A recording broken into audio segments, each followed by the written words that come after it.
আল্লাহকে ভালোবাসতে হলে কি করা লাগবে?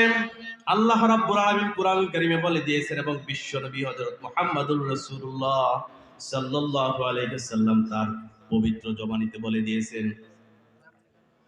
সৃষ্টির প্রথম থেকে শুরু করে অন্ত পর্যন্ত যত বড় বড় গবেষক ছিলেন, মানব জীবন নিয়ে যারা গবেষণা করে, প্রত্যেক মানুষ গবেষণা করতে গিয়ে দেখেন প্রত্যেকের জীবনে কিছু না কিছু ভুল আছে, মিথ্যা আছে। কিন্তু একজন লোক, তিনি 63 বছর হায়াত পেয়েছিলেন, তার জীবনে কোনো মিথ্যা নেই। তিনি হলেন আপনার এবং আমার নবী বিশ্বনবী হযরত মুহাম্মদুর রাসূলুল্লাহ। আল্লাহু আকবার। এই বিশ্বনবী হযরত মুহাম্মদুর রাসূলুল্লাহ সাল্লাল্লাহু আলাইহি সাল্লাম, তার জবানিতে যেই কথাটা আসতো তার ইচ্ছাতে আসতো না। তিনি যা বলতেন আল্লাহর ইচ্ছাতেই বলতেন। নিজ থেকে মন গড়া বানিয়ে কোনো কথা বলতেন না। এই কথা বলেছেন কে? আরো জোরে বলেন। কোরআনে কারীম বলেন, ওয়ামা ইয়ানতিকু আনিল হাওয়া ইন হুয়া ইল্লা ওয়াহয়ুন ইউহা। যিনি বলেন আল্লাহু আকবার। তিনি তার মন গড়া বানিয়ে বানিয়ে বা নিজ ইচ্ছাতে কোনো কথা বলেন না। আল্লাহ তাকে ওহীর মাধ্যমে যা জানান তিনি তাই বলেন, এর বাইরে কোনো কথা বলেন না। বিশ্বনবীর সুন্নাহ থেকে আমরা জানতে পারবো কিভাবে আল্লাহর ভালোবাসার পাত্র হতে পারবো। প্রথমে আসেন আল্লাহ রাব্বুল আলামিন কোরআনুল কারীমে কি বললেন? সূরাতুল আল ইমরান আল্লাহ রাব্বুল আলামিন বলেন, আমার ভালোবাসা পেতে হলে একটা কাজ করা লাগবে। কোরআনে কারীম জানিয়েছেন, কুল ইন কুনতুম তুহিব্বুনাল্লাহ ফাত্তাবিউনি ইউহিব্বুকুমুল্লাহ ওয়া ইয়াগফির লাকুম যুনুবাকুম আল্লাহু গফুরুর রহিম। আল্লাহু আকবার। হে রাসূল, আপনি জানিয়ে দেন, ইন কুনতুম তুহিব্বুনাল্লাহ, এখানে বহু বচন ব্যবহার করা হয়েছে। শুধুমাত্র ঈমানদারগণকে লক্ষ্য করে বলা হয়নি। পৃথিবীতে যত ইনসান আছে, হাইওয়ান আছে, যাদের মানুষ দাবি করার মতো ন্যূনতম সেন্স আছে, প্রত্যেকটা মানুষকে জানিয়ে দেন, তুহিব্বুনাল্লাহ, যদি তোমরা আল্লাহর ভালোবাসা পেতে চাও তাহলে ফাত্তাবিউনি, আমি রাসূলের অনুসরণ করো, ইত্তেবা করো। কি করতে হবে? আরো জোরে বলেন। ইত্তেবা হচ্ছে অনুসরণ এবং ভালোবাসার সমন্বয়। এখন আপনি দাবি করেন আশিকে রাসূল, রাসূলকে ভালোবাসি, রাসূলের জন্য সব দিয়ে দেব, অথচ রবিউল আউয়াল মাস বাদে আপনাকে পাওয়াই যায় না, নাকি? এগুলো বললে তো আবার অনেকের চুলকানি শুরু হবে। আপনি কোরআন পড়েন না, এজন্য আপনার অন্তরের মধ্যে সমস্যা। আল্লাহ রাব্বুল আলামিন বলেন, আফালা ইয়াতাদাব্বারুনাল কুরআনা মা আলা কুলুবিন আকফালুহা। তারা কোরআন নিয়ে কেন গবেষণা করে না, কেন চিন্তা করেন না, কোরআন নিয়ে কেন ভাবে না, নাকি তাদের অন্তরগুলো তালাবদ্ধ হয়ে গেছে? এই আয়াত থেকে আমরা বুঝতে পারি যারা কোরআন নিয়ে গবেষণা করে না, ভাবে না, তাদের অন্তর তালাবদ্ধ হয়ে গেছে। খতামাল্লাহু আলা কুলুবিহিম, তারা নিজেদের অন্তরের যত্ন না নেওয়ার কারণে এমনিতেই তাদের অন্তর তালাবদ্ধ হয়ে গেছে। আপনি কোরআন পড়লে দেখতে পারবেন বিশ্বনবী হযরত মুহাম্মদুর রাসূলুল্লাহ সাল্লাল্লাহু আলাইহি সাল্লামকে সবচাইতে বেশি ভালোবেসেছেন আল্লাহ রাব্বুল আলামিন। তার কিছু প্রমাণ কোরআন থেকে আমি দিচ্ছি।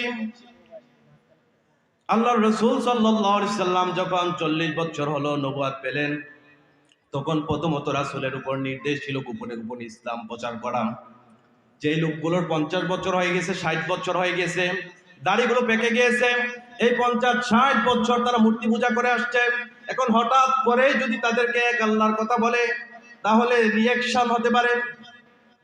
এজন্য বিশ্বনবী হযরত মুহাম্মদুর রাসূলুল্লাহ সাল্লাল্লাহু আলাইহি সাল্লামকে আল্লাহ রাব্বুল আলামিন প্রথম পর্যায়ে গোপনে ইসলাম প্রচারের দায়িত্ব দিলেন।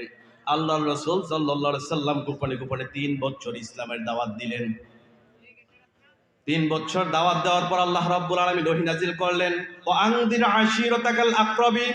হে রাসূল, আর গোপনে গোপনে দাওয়াত চলবে না, এখন প্রকাশ্যে আপনি আপনার নিকটবর্তী থেকে শুরু করেন, আপনার পরিবার থেকে শুরু করেন, সকলকে প্রকাশ্যে দাওয়াত দেন। বিশ্ব নবী হযরত মুহাম্মদুর রাসূলুল্লাহ সাল্লাল্লাহু আলাইহি সাল্লাম যখন আল্লাহর পক্ষ থেকে ওহী প্রাপ্ত হলেন, তখন মক্কার পাহাড়ের মধ্যে চলে গেলেন, সাফা পাহাড়ে। ওই পাহাড়ে গিয়ে আল্লাহ রাসূল সাল্লাল্লাহু আলাইহি সাল্লাম বিপদ সংকেত দিলেন। বিপদ সংকেত দেওয়ার কারণে সাথে সাথে সব বড় বড় নেতা সহকারে সব মানুষ জড়ো হলেন। তখন বিশ্ব নবী হযরত মুহাম্মদুর রাসূলুল্লাহ সকলকে লক্ষ্য করে বললেন, আমি যদি তোমাদেরকে বলি পাহাড়ের ওই পাশে তোমাদের জন্য শত্রু অপেক্ষা করতেছে, যেই কোনো মুহূর্তে তোমাদের উপর গোপন হামলা করতে পারে, তোমরা কি বিশ্বাস করো? তখন নেতা টাইপের যারা আছে তাদের গলার স্বর একবারে উপরে, তারা বলল হ্যাঁ অবশ্যই, কারণ এই পর্যন্ত তোমাকে কোনোদিন মিথ্যা বলতে শুনিনি, এবং কি মিথ্যা না বলার কারণে তুমি আল আমিন খেতাব পেয়েছো, যার কারণে তুমি যদি এখন বলো এখানে শত্রু অপেক্ষা করতেছে, এক বাক্যে বিশ্বাস করে নেব। তখন বিশ্বনবী আল্লাহর কথা যখন বললেন, এক আল্লাহর কথা বললেন, তখন সর্বপ্রথম বিরোধিতা করেছিল নিজের আপন চাচা আবু লাহাব। আবু লাহাব পায়ের কাছ থেকে একটা পাথর নিলেন, পাথর নিয়ে রাসূলের দিকে নিক্ষেপ করে বলেন, তাব্বালাকা লিহাদা জামাআতানা, মুহাম্মদ তুমি ধ্বংস হয়ে যাও, নাউযুবিল্লাহ। এই সামান্য একটা কথা বলার জন্য, বাপ দাদা থেকে যা পেয়ে এসেছি তার থেকে আমাদেরকে দূরে সরাবার জন্য যদি আমাদের গুরুত্বপূর্ণ সময় নষ্ট করে এখানে জমা করেছো, এখানে একটু চিন্তার বিষয় আছে। বিশ্ব নবীকে আবু লাহাব যেই মাত্র বদদুয়া করলেন, ধ্বংসের দোয়া করলেন, আল্লাহ কি চুপ ছিলেন না? সাথে সাথে আয়াত নাযিল করছেন। আর জোরে বলেন, সাথে সাথে আল্লাহ রাব্বুল আলামিন নাযিল করে দিলেন, তাব্বাত ইয়াদা আবি লাহাবি ওয়া তাব। আবু লাহাব ধ্বংস, সে নিজে ধ্বংস। এখানে বিশ্ব নবীকে কটূক্তি করার সাথে সাথে আল্লাহ প্রতিবাদ করেছে। কিন্তু আমার দেশে এই ৫৬,০০০ বর্গ মাইলে আশিকের রাসূলের অভাব নেই, কিন্তু বিশ্ব নবীকে নিয়ে যখন কটূক্তি করা হয় তখন তারা খিচুড়ি আর চিন্নি নিয়ে বসে থাকে। যে জায়গায় আল্লাহ দেরি করেন নাই, সাথে সাথে রাসূলকে যে জায়গায় কাফেররা অপবাদ দেওয়ার চেষ্টা করেছে, সঙ্গে সঙ্গে আল্লাহ অপবাদ এগুলো খণ্ডন করেছে, সাথে সাথে আল্লাহ প্রতিবাদ করেছে। কিন্তু আমাদের দেশের আশিকের রাসূল 11 মাস ঘরে বসে বসে সিন্নি আর কিছু রেডি করবে, আর 1 মাস মিলাদুন নবী উপলক্ষে এগুলো উদযাপন করবে। এটাকে ভালোবাসা বলে না। আপনি বিশাল বিশাল বড় টাকা খরচ করে, অনেক টাকা খরচ করে একটা রেলি দিলেন, মাথার ভিতরে বড় বড় পাগড়ি পরলেন, বড় বড় জুব্বা নিয়ে আপনি হাজির হলেন, বড় বড় টাক ডেক্সে নারীদেরকে পর্যন্ত ভাড়া করে নিয়ে মিছিল করলেন, এগুলো কিন্তু ইত্তেবায়ে রাসূল না বা ভালোবাসা, এগুলো সব ভণ্ডামি, এগুলো করা যাবে না। কোরআন কারীম আপনি পড়বেন, অন্তরের চোখ খুলে যাবে। যেই জায়গায় রাসূলকে তারা অপবাদ দেওয়ার চেষ্টা করেছিল, ওই জায়গাতে সঙ্গে সঙ্গে আল্লাহ রাব্বুল আলামিন প্রতিবাদ করেছে। রাসূল যখন নবুয়তের দায়িত্ব পালন করতে শুরু করলেন, রাসূলকে এই বদদুয়ার পর এরপর সবচেয়ে প্রথম যে অপবাদটা এসেছিল সেটা হচ্ছে মাজনুন, পাগল। কি? আরো জোরে বলেন। ওই যুগে রাসূলকে বলতো পাগল, শায়ের, কবি, কাহিন, জাদুকর। আর এই যুগে যারা রাসূলের উত্তরাধিকারী হিসেবে কোরআনের দাওয়াত দেয় তাদেরকে বলা হয় রাজাকার। না নেই? বলেন। মৌলবাদী বলা হয় কিনা? তার মানে ওই যুগের আবু জাহেলরা ওই যুগ অনুযায়ী শব্দ চয়ন করে রাসূলকে অপবাদ দিত, আর এই যুগের আবু জাহেলের সন্তানরা এই যুগের শব্দ চয়ন করে আলিম ওলামাদেরকে গালি দেয়। যুগ যুগ ধরে আবু জাহেল এবং তার বংশধর থেকেই যাবে, যুগ যুগ ধরে তাদের ষড়যন্ত্র, ভিন্নতা আসবে, কিন্তু ষড়যন্ত্র তারা করবে মাস্ট। আলেমদেরকে, নবীর উত্তরাধিকারীদেরকে অপবাদ তারা দিবে, হয়তো ওই যুগে ওই শব্দ দিয়ে, এই যুগে এই শব্দ দিয়ে। হক্কানে আলেম যারা আছে, কোরআনের পক্ষে কথা বলে, ইসলামের পক্ষে কথা বলে, তাদেরকে যুগ যুগ ধরে জেল খাটতে হবে, তাদেরকে অপবাদ দিয়ে মৃত্যুবরণ করতে হবে। এটাই হযরত জাকারিয়া আলাইহিস সালাম, তাকে অপবাদ দেওয়া হয়েছিল। বনি ইসরাইলে ৭০,০০০ নবী পয়গম্বরকে অন্যায়ভাবে হত্যা করা হয়েছিল। আজ আমার দেশেও নিরীহ আলেমদেরকে অন্যায়ভাবে শুধু শুধু গ্রেফতার করা হচ্ছে, কোনো মামলা দেখাতে পারে না, অথচ বাসাবর্তী মদ আর উলঙ্গেপনা তারা কিনা প্রকাশ্যে বেহায়াপনা করতেছে, তাও আবার এই উর্বর কোরআনের জমিনের মধ্যে। জুলুম 15 বছর 20 বছর করতে পারবা, 30 বছর করতে পারবা, মৃত্যু পর্যন্ত করতে পারবা, কিন্তু এটা মনে রাখতে হবে তোমার থেকে আরো ক্ষমতার তোর ছিল ফেরাউন এবং নমরুদ। এই নমরুদ পুরা বিশ্ব শাসন করেছিল, তোমার মতো 15 বছর 11 বছর 12 বছর 13 বছর না, গোটা 400 বছর সারা বিশ্ব পরিচালনা করেছিল। শিশু বাচ্চাদেরকে অন্যায়ভাবে হত্যা করত। বনি ইসরায়েলের পুত্র সন্তানগুলোকে ফেরাউন হত্যা করেছিল, কিন্তু মুসা আলাইহিস সালামের বিজয় কি ঠেকাতে পেরেছে? আরো জোরে বলেন। ঠিক তেমনি ভাবে আপনারা হয়তো এক হামজাকে জেলের মধ্যে বন্দী করবেন, গড়ে গড়ে এমন অনেক হামজা আল্লাহ রাব্বুল আলামিন তৈরি করে দেবেন। এক কাজী ইব্রাহিমকে আপনারা বন্দী করবেন, এমন হাজার হাজার কাজী ইব্রাহিম আল্লাহ তৈরি করে দেবে। এক মামুনুল হককে আপনারা জেলে বন্দী করবেন, লক্ষ লক্ষ মামুনুল হক তৈরি হবে। কারণ আল্লাহ রাব্বুল আলামিন বলে দিয়েছেন, ইন্না নাহনু নাযালনা যিকরা ওয়া ইন্না লাহু লাহাফিজুন। এই কোরআনটা আমি নাজিল করেছি। নাজিল করে পৃথিবীর কোন বাদশার হাতে এটার দায়িত্ব দিয়ে দেয়নি, এবং কি আমার সবচাইতে প্রিয় ব্যক্তি, যাকে আমি স্বয়ং আল্লাহ ভালোবাসি, যাকে কাফেররা অপবাদ দিলে আমি সহ্য করতে পারি না, সাথে সাথে প্রতিবাদ করি, ওই বিশ্বনবীর হাতে পর্যন্ত এই কোরআনের দায়িত্ব দেই নাই। এই দায়িত্ব আমি আল্লাহ স্বয়ং নিজে নিয়ে নিয়েছি। কিয়ামতের আগ পর্যন্ত যত জায়গায় যে জমিনগুলোতে সূর্য উদিত হবে এবং সূর্য অস্ত হবে, ওই জায়গাতে এই কোরআনের আলো পৌঁছে দেওয়ার দায়িত্ব আমি আল্লাহ নিজে নিয়ে নিয়েছি। যদি বললাম আল্লাহু আকবার। যেটা বলতেছিলাম, বিশ্বনবী হযরত মুহাম্মদুর রাসূলুল্লাহ সাল্লাল্লাহু আলাইহি সাল্লামকে যখনই কাফেররা অপবাদ দেওয়ার চেষ্টা করেছে, সাথে সাথে আল্লাহ রাব্বুল আলামিন প্রতিবাদ করেছে। কাফেরদের প্রথম অপবাদ ছিল মাজনুন, পাগল। তারা যখন রাসূলকে পাগল বলতে শুরু করলো, এই লোকটা দীর্ঘদিন যাবত বিশ্বস্ত ছিল, আমাদের পক্ষে কথা বলতো, লোকটা তো ভালোই ছিল, এখন হঠাৎ করে এক আল্লাহ কোত্থেকে আসলো, কি করলো? আবার ওই আল্লাহ নাকি কাবার মালিক, অথচ আমরা দীর্ঘদিন যাবত এই কাবার মধ্যে 360টি মূর্তি স্থাপন করে এগুলো পূজা করতেছি। এই লোকটা নিশ্চিত পাগল। তারা যখন রাসূলকে পাগল অপবাদ দিলেন, সঙ্গে সঙ্গে আল্লাহ রাব্বুল আলামিন সহ্য না করে বলেন, মা আনতা বিনি'মাতি রাব্বিকা বিমাজনুন। জোরে বলেন আল্লাহু আকবার। হে রাসূল, আল্লাহর অনুগ্রহ আপনার উপর আছে, আল্লাহর দয়া আপনার উপর আছে, আল্লাহর মায়া, আল্লাহর অনুগ্রহ, আল্লাহর রহমত আপনার উপর আছে। কাফেররা আপনাকে পাগল বলে, কিন্তু আমি বললাম আপনি পাগল নন। জোরে বলেন আল্লাহু আকবার। তারা বলছে রাসূলকে পাগল।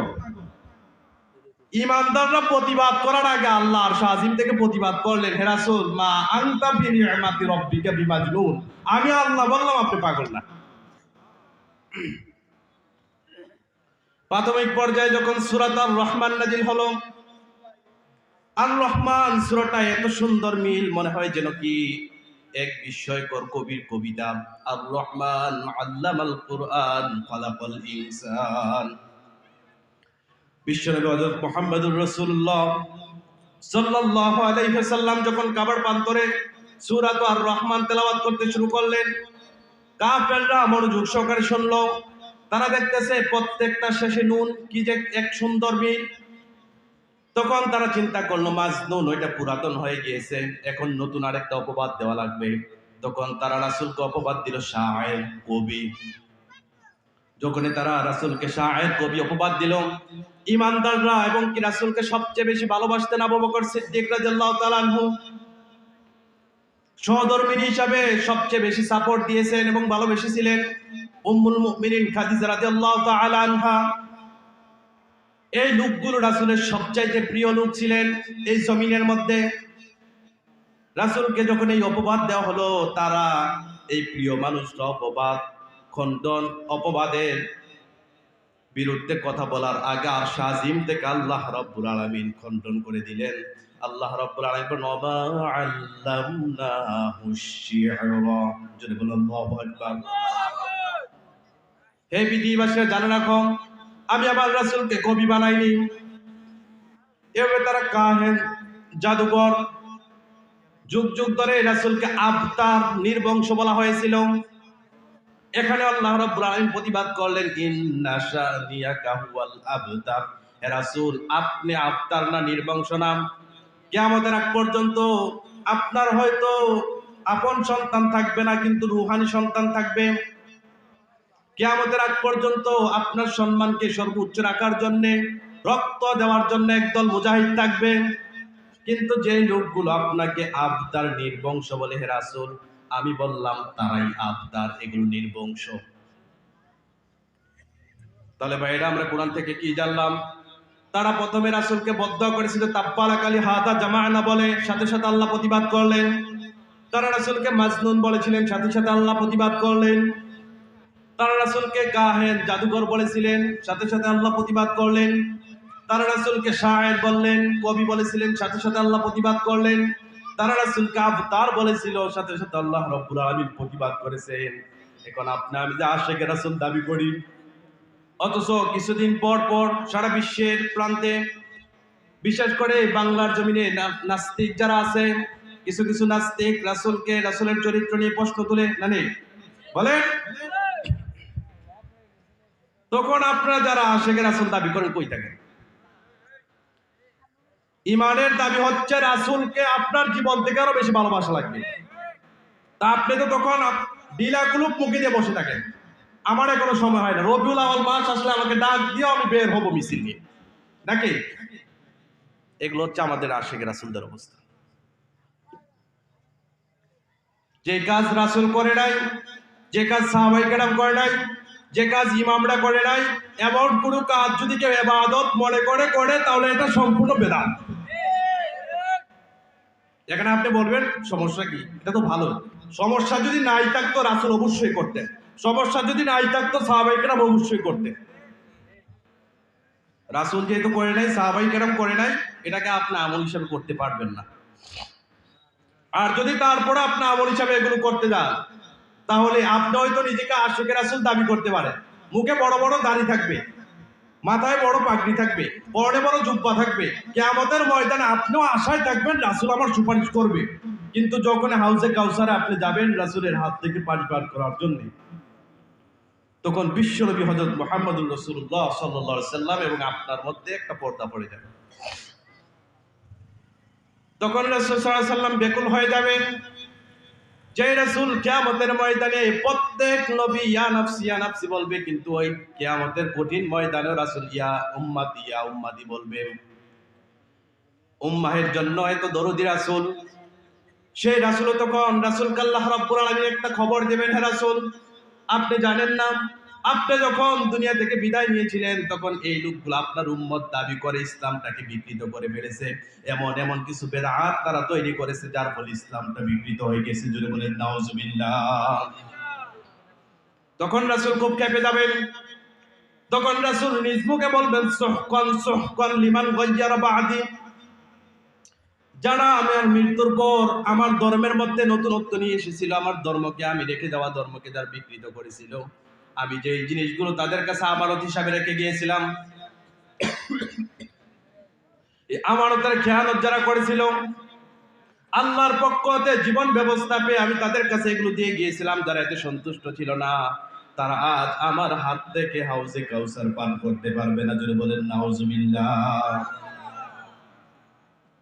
এজন্য শয়তান সবচেয়ে বেশি খুশি হয় কোন ইমানদারকে যখন বেদাতের মধ্যে লিপ্ত করতে পারে, কেননা পাপের মধ্যে লিপ্ত করলে মৃত্যুর আগ মুহূর্তেও তওবা করার সুযোগ থাকে, কিন্তু যে লোকটা বেদাতের মধ্যে লিপ্ত, সে মনে করে আমি রাসূলের অনেক প্রিয় হয়ে যাচ্ছি, অনেক ভালো ভালো কাজ করছি, এজন্য মৃত্যুর আগ পর্যন্ত কোনোদিনও তার মধ্যে তওবা করার কল্পনা আসে না। সে যদি জেনা করে, কোনদিন যদি কোরআনের নূর তাকে অন্তরের যে ঘুমন্ত আত্মা সেটাকে জাগ্রত করে, তাহলে তার মধ্যে অনুশোচনা বোধ তৈরি হবে যে আমি জেনা করেছি। সে যদি চুরি করে তাহলে তার মধ্যে ভূত জাগবে যে আমি চুরি করেছি। সে যদি মানুষের হক নষ্ট করে তাহলে তার মধ্যে ভূত জাগবে যে আমি মানুষের হক নষ্ট করেছি। কিন্তু সে যদি বেদাতের মধ্যে লিপ্ত হয়ে যায়, তখন তার মধ্যে কোনো ভূতে জাগবে না যে আমি আল্লাহ রাসূল সাল্লাল্লাহু আলাইহি ওয়াসাল্লামের দেওয়া ইসলামকে বিকৃত করে রাসূলের কলিজার মধ্যে আমি আঘাত দিয়েছি, যার কারণে তার মধ্যে অনুশোচনা আসবে না, তাও আসবে না, আর ওই দিক দিয়ে শয়তান খুশি। এই জন্য যেটা বলতেছিলাম, আল্লাহর প্রিয় হতে হলে, আল্লাহর ভালোবাসার পাত্র হতে হলে প্রথম যেটা লাগবে সেটা হচ্ছে ফাত্তাবিউনি ইউহিব্বুকুমুল্লাহ, রাসূলের অনুসরণ করা লাগবে, তাহলে আল্লাহ রাব্বুল আলামিন আমাদেরকে ভালোবাসবে। 2 নম্বরে আল্লাহর ভালোবাসার পাত্র হতে হলে, আল্লাহর প্রিয় হতে হলে আমাদেরকে 2 নম্বরে যেটা করতে হবে সেটা হচ্ছে বেশি বেশি তাওবা করা লাগবে। কি করা লাগবে? সকলে বলেন। কোরআনে কারীম জানিয়েছেন, ইন্নাল্লাহা ইউহিব্বুত তাওয়াবিন। জোরে বলেন আল্লাহু আকবার। আল্লাহ রাব্বুল আলামিন বলতেছেন, তাওয়াবিন, যারা তাওবা করে আমি আল্লাহ রাব্বুল আলামিন তাদেরকে ভালোবাসি। তার মানে আমরা দ্বিতীয় পয়েন্ট পেয়ে গেলাম, আল্লাহর ভালোবাসা পেতে হলে বেশি বেশি তাওবা করা লাগবে। এবার আসেন আল্লাহ রাব্বুল আলামিন কতটুকু খুশি হয়। বিশ্ব নবী হযরত মুহাম্মদুর রাসূলুল্লাহ সাল্লাল্লাহু আলাইহি সাল্লাম তার পবিত্র জবানিতে সহিহুল বুখারীতে হাদিসটা এসেছে। বিশ্ব নবী হযরত মুহাম্মদুর রাসূলুল্লাহ বলতেছেন, কোন বান্দা যখন তাওবার সাগরের মধ্যে ডুবে যায়, কোন বান্দা যখন পাপের সাগরে ডুবে গিয়ে তাওবার দরজার দিকে ফিরে আসে, তাওবার দিকে ফিরে আসে, অনুশোচনা হয়, অনুতপ্ত হয়, যখন আল্লাহর কাছে ফিরে আসে তখন আল্লাহ কেমন খুশি হয়। রাসূল ছোট্ট একটা মিসাল দিয়েছেন। এক মুসাফির সফর করার জন্য দীর্ঘ পথ সফর করতে হবে, হালকা পুঁজি তার সফররত অবস্থায় যা প্রয়োজন, হালকা পুঁজি আর সামান্য কিছু খাবার নিয়ে সে সফরের জন্য রওনা হলো। তার উটকে যথেষ্ট পরিমাণ পানি পান করিয়ে নিল এবং কি যথেষ্ট পরিমাণ পানি সে সঞ্চয় করে রাখলো। সবগুলো তার উটের মধ্যে ছিল। মরুভূমির বিশাল মরুভূমি পাড়ি দিতে দিতে সে যখন মধ্য দুপুরে খুব ক্লান্ত হয়ে গেল, একটা গাছের সন্ধান পেয়ে যখন ওই গাছের নিচে সে বিশ্রামের জন্য শুয়ে পড়ল। শুয়ে পড়ার পর তার ক্লান্ত শরীর ঘুমিয়ে গিয়েছে, সে নিজেও জানে না। ঘুম থেকে উঠে সে দেখতে পেল তার যে উট এবং উটের মধ্যে যে খাদ্য সামগ্রী ছিল, তার সফরে যেগুলো প্রয়োজনীয় ছিল এগুলো নেই। তখন সে এখান থেকে ফিরে যাওয়ার কোনো রাস্তা নেই, তাকে নির্ঘাত এখান থেকে মরতে হবে।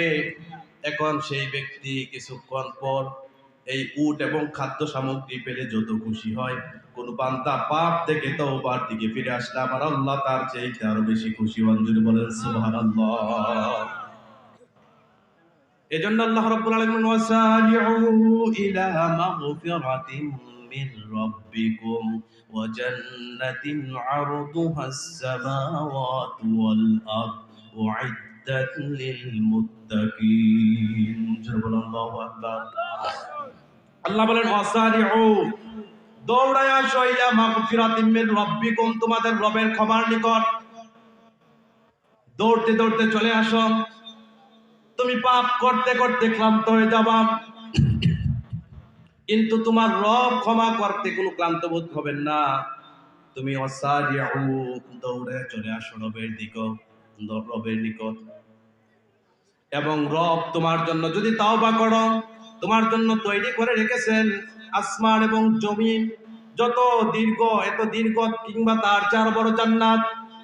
এগুলো কেবলমাত্র মুত্তাকি যারা আছে, যারা আল্লাহকে ভয় করে জীবন যাপন করে, দুনিয়ার জীবনটা পরিচালনা করে, আল্লাহ রাব্বুল আলামিন তাদের জন্য এগুলো তৈরি করে রেখেছেন।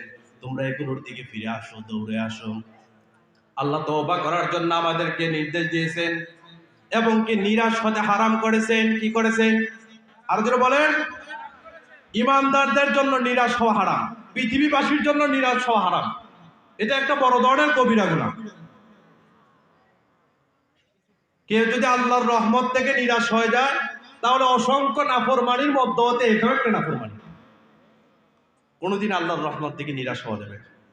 ওয়ালা তাকনাতু মির রাহমাতিল্লাহ ইন্নাহু ইয়াগফিরুয যুনুবা জামিআ। আল্লাহ বলেন ওয়ালা তাকনাতু মির রাহমাতিল্লাহ, তোমরা আল্লাহর নিয়ামত থেকে, আল্লাহর দয়া থেকে তোমরা নিরাশ হয়ো না। আল্লাহ রাব্বুল আলামিন কোরআনে যেটাকে নিষেধ করেছেন ওইটা হারাম না হালাল? আরো যদি বলেন, আল্লাহ বলেন লা তাকুলুর রিবা, তোমরা সুদ খেও না। এখন সুদ হালাল না হারাম? সুদ যেমন হারাম, ঠিক লা তাকনাতু মির রাহমাতিল্লাহ, আল্লাহর রহমত থেকে নিরাশ হওয়া তেমন হারাম। হারাম কাজের মধ্যে যাওয়া যাবে না, আল্লাহর রহমত থেকে নিরাশ হওয়া যাবে না। আল্লাহ রাসূল সাল্লাল্লাহু আলাইহি ওয়াসাল্লাম বলেন, সমুদ্রের ফেনা পরিমাণ গুনাহ নিয়েও যদি কেউ রবের দরবারে ফিরে আসে অনুতপ্ত হৃদয়, আল্লাহর কাছে লজ্জিত হয়ে যদি এক ফোঁটা চোখের পানি মাত্র ফালাতে পারে, তাহলে এই এক ফোঁটা চোখের পানি দিয়ে তার সারা জীবনের গুনাহ মুছে দেওয়ার জন্য যথেষ্ট। জোরে বলো আল্লাহু আকবার। মাত্র এক ফোঁটা চোখের পানি দিয়ে তার সারা জীবনের পাহাড় পরিমাণ গুনাহ মুছে দেওয়া সম্ভব।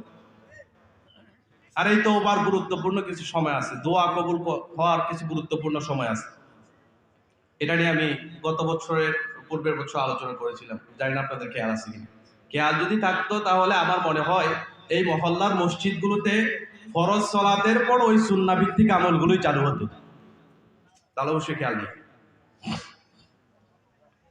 দোয়া কবুল অবশ্যই 24 ঘন্টা হবে, সারা জীবন হবে। তারপরে স্পেশাল কিছু সময় আল্লাহ রাসূল সাল্লাল্লাহু আলাইহি ওয়াসাল্লাম হাদিসের মধ্যে বলে দিয়েছে। তার মধ্যে একটা স্পেশাল সময় হচ্ছে ফরজ সালাতের পর কেউ যদি আল্লাহ রাব্বুল আলামিনের কাছে দোয়া করে, তওবা করে, ইস্তেগফার করে, আল্লাহ রাব্বুল আলামিন এগুলো ক্ষমা করেন।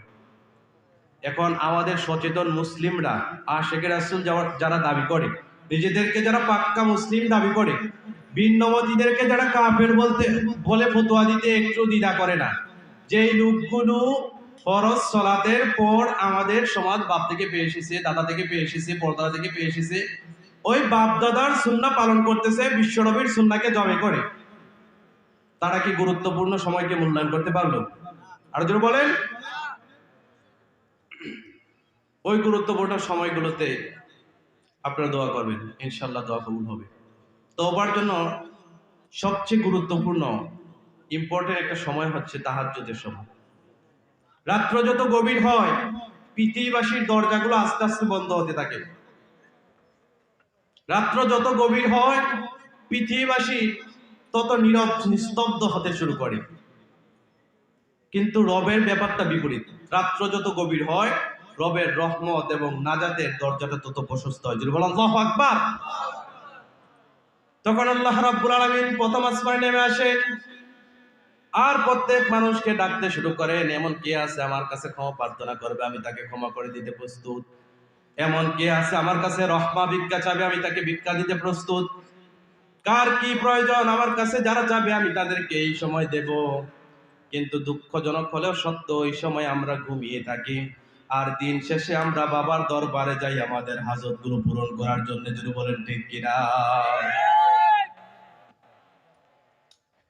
এই যে কিছু, তারপরে যদি আপনি বলেন নাইম সাহেব এগুলো বলছে, নিজ থেকে মন করা কতক্ষণ বানিয়ে বলে গেল, মাইক পেল কতক্ষণ বলে গেছে, এগুলো একটাও বিশ্বাস করি না, তাহলে সরাসরি রাসূলের হাদিসকে আপনি অস্বীকার করলেন। রাসূলের হাদিস অস্বীকার করার ফলে কেউ কি ইমানদার থাকবে? আরো যদি বলেন কেউ ইমানদার থাকবে? ওই জায়গায় গিয়েছিলাম, দেখলাম বিশাল বড় গাছ, গাছটা এখন আপাতত মরে গেছে, মানুষের অত্যাচারে আর কত বেঁচে থাকবে, এত সুতা বাঁধছে, একবার মেরেই ফেলছে গাছটাকে। যেই গাছের কাছে আপনি সুতা বাঁধলেন নিজের মনের আশা পূরণ করার জন্য, ওই গাছ নিজের জীবনে রক্ষা করতে পারলো না, আর আপনাকে সন্তান দিবে, আপনার জীবনের দোয়াগুলো পূরণ করবে। এগুলো আহাম্মক বেয়াকুব ছাড়া কেউ করতে পারে না, ঠিক কিনা?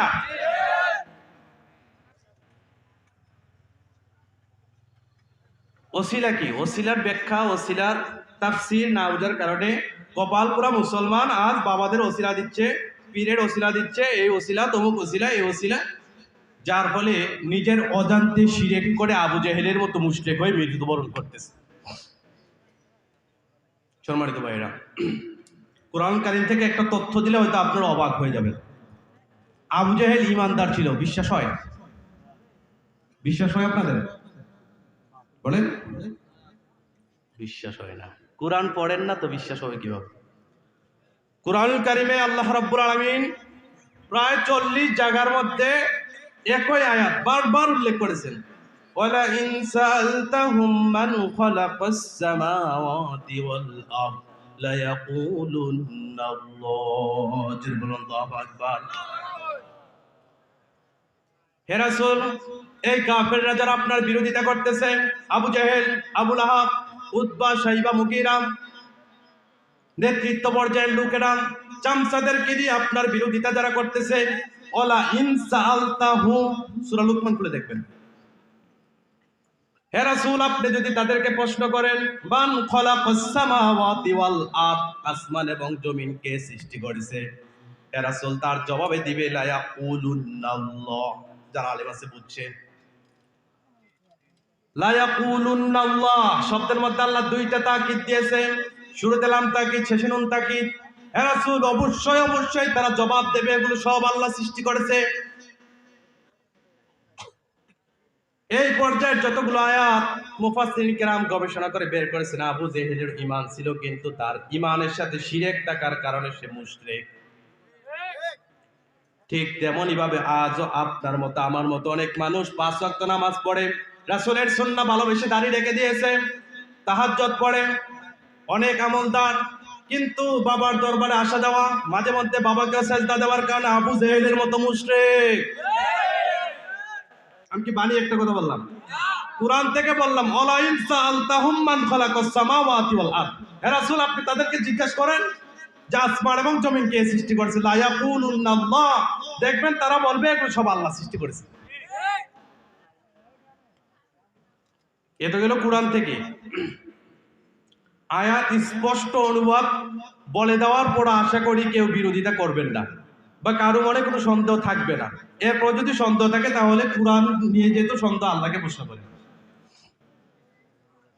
বিশ্বনবীর জীবনী থেকে, ইতিহাস থেকে আরেকটা ঘটনা বলতেছি, তাহলে বুঝতে পারবেন আবু জাহেলের ঈমান ছিল, কিন্তু তার ঈমানের সাথে শিরক থাকার কারণে আল্লাহ রাব্বুল আলামিন তাকে জাহান্নামের কীট বানিয়ে দিয়েছে। বদরের যুদ্ধে কাফেররা এসেছিল মক্কা থেকে।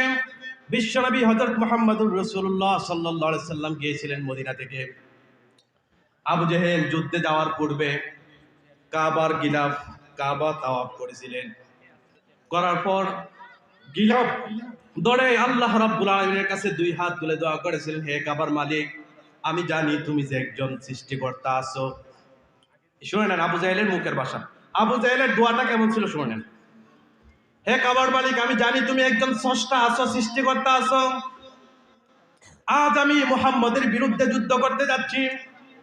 তোমার কাছে আমার একটাই চাওয়া, আমি এবং মুহাম্মদের মধ্যে যারা হকপন্থী তাদেরকে তুমি বিজয় দিও।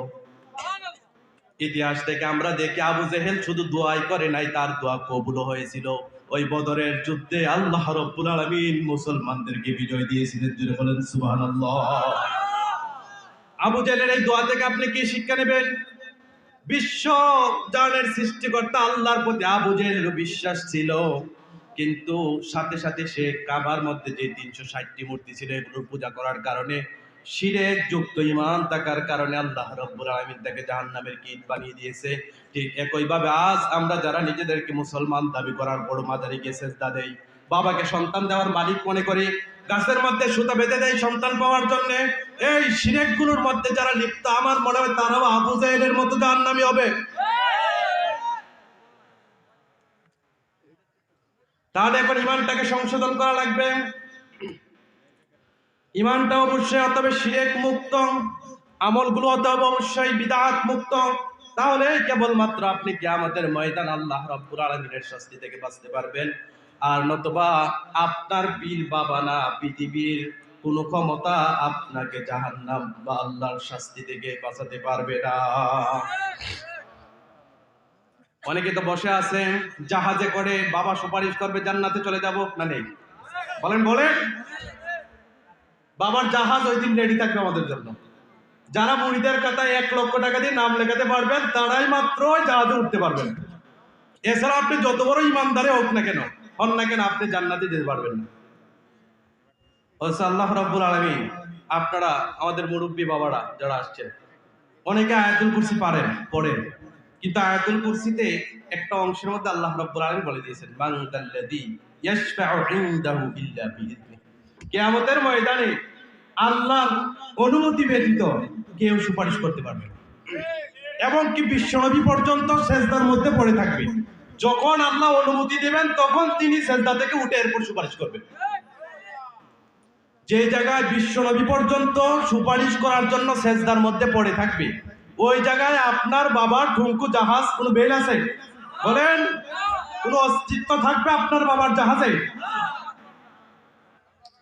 যে জায়গায় নবী রাসূলরা পর্যন্ত ইয়া নাফসি ইয়া নাফসি বলবে, উম্মতদেরকে 900 বছর দাওয়াত দিয়েছিলেন, ভালোবেসে দাওয়াত দিয়েছিলেন, হৃদয় থেকে দাওয়াত দিয়েছিলেন, উম্মতের ভালোবাসার জন্য নিজেদের জীবন পর্যন্ত কুরবান করে দিয়েছিলেন। এই উম্মা প্রেমিক নবীরা পর্যন্ত ইয়া নাফসি করবে। সুপারিশের ব্যাপারে হাদিসগুলো আপনারা জানেন। প্রথমে আমরা যাবো এক নবীর কাছে, ওই নবী বলবে আমি পারবো না, অমুকের কাছে যাও। আমি পারবো না, অমুকের কাছে যাও। আমি পারবো না, অমুকের কাছে যাও। এই হাদিস কোন ইমানদার যদি পড়ে থাকে তাহলে সে কি বাবার উপর নির্ভর করবে না আল্লাহর উপর নির্ভর করবে? আরো যদি বলেন কার উপর নির্ভর করবে? যে জায়গায় নবী রাসূলরা পর্যন্ত ব্যর্থতা স্বীকার করে বলবেন অমুকের কাছে যাও, আমি পারবো না, অমুকের কাছে যাও, ওই জায়গায় আপনার বাবার কোনো বেল থাকবে? তাহলে যারা এখনো মুরিদ হয়ে বছরে বছরে কুরবান করার জন্য বড় বড় উট নিয়ে যাচ্ছেন, ব্যাগ ব্যাগ করে টাকা নিয়ে যাচ্ছেন, বিশাল বড় ইন্ডাস্ট্রি, লক্ষ কোটি টাকা বাবার নামে লিখে দিচ্ছেন, এই আশায় যে কিয়ামতের ময়দানে বাবার জাহাজে দাঁড়িয়ে হলেও যদি যেতে পারি তাও তো আল্লাহর আযাব থেকে বাঁচতে পারবো। এই আশায় আপনি ঘুরের মধ্যে পড়ে আছেন। মৃত্যু নামক যখন সারপ্রাইজ আপনাকে এসে চমক লাগিয়ে দেবে, তখন আপনি বুঝতে পারবেন কত দানে কত চাল। বাবার লুঙ্গি কোথায় থাকবে তার কোনো হিসাব নেই, আপনার লুঙ্গি তো আরো পড়ে নাকি। এই জন্য আসুন আল্লাহর উপর ভরসা করতে শিখি। যদি আপনারা কোরআন বিশ্বাস করেন, যদি আল্লাহ রাব্বুল আলামিনের বাণী বিশ্বাস করেন, তাহলে বিশ্বাস রাখতে হবে মান যাল্লাযী ইয়াশফাউ ইনদাহু ইল্লা বিইذনিহি, আল্লাহর অনুমতি ছাড়া কেউ সুপারিশ করতে পারবে না। হ্যাঁ, অবশ্যই আল্লাহ যখন অনুমতি দেবে তখন নবীরা, প্রত্যেক নবীরা অনুমতি পাওয়ার পর সুপারিশ করবে। সাহাবায়ে কিরামদের মধ্যে সিদ্দিকরা সুপারিশ করবে, এবং কি অলিয়াউলিয়ারা, আমরা যাদেরকে অলি বলি বা অলি বলে চিনি, তারা কতটুকু অলি এটা জানি না। তো আল্লাহ রাব্বুল আলামিন বলেন, আলা, অলিদের যে বৈশিষ্ট্য কোরআন কারিমে বলেন, আল্লাযীনা আমানু ওয়া কানু ইয়াত্তাকুন, অলি হচ্ছে তারা যারা ঈমানদার এবং তাকওয়াবান, তারাই হচ্ছে অলি। এখন যদি আপনি এই মাপকাঠির মধ্যে পড়েন তাহলে আপনিও আল্লাহর অলি। আপনার যে বড় করে একটা মাজার থাকা লাগবে এমনটা না, এই দুইটা গুণ যারা অর্জন করবে তারাই অলি। কিন্তু বাংলাদেশে অলি হতে হলে প্রথমে একটা মাজার দেওয়া লাগবে, পরে একটা বিশাল খানকা দেওয়া লাগবে, বড় বড় দালান লাগবে। এটা হচ্ছে বাংলাদেশে অলিদের মাপকাঠি। কুরআন বলতেছেন আল্লাযীনা আমানু ওয়া কানু ইয়াত্তাকুন, যারা ঈমানদার এবং তাকওয়াবান তারাই আল্লাহর অলি। এমন যারা অলি থাকবে তাদেরকে আল্লাহ রাব্বুল আলামিন সুপারিশ করে অনুমতি দিবে।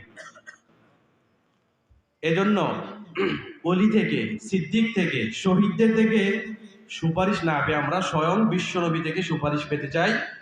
আর বিশ্বনবী হযরত মুহাম্মদুর রাসূলুল্লাহ সাল্লাল্লাহু আলাইহি ওয়াসাল্লাম থেকে সুপারিশ পেতে হলে প্রথমে তার একজন পিওর উম্মাহ হতে হবে।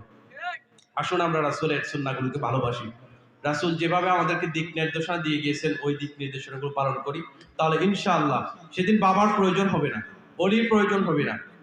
স্বয়ং বিশ্বনবী হযরত মুহাম্মদুর রাসূলুল্লাহ সাল্লাল্লাহু আলাইহি ওয়াসাল্লাম আমাদেরকে হাতে ধরে ধরে জান্নাতে নিয়ে যাবেন। সুবহানাল্লাহ বলতে পারেন না?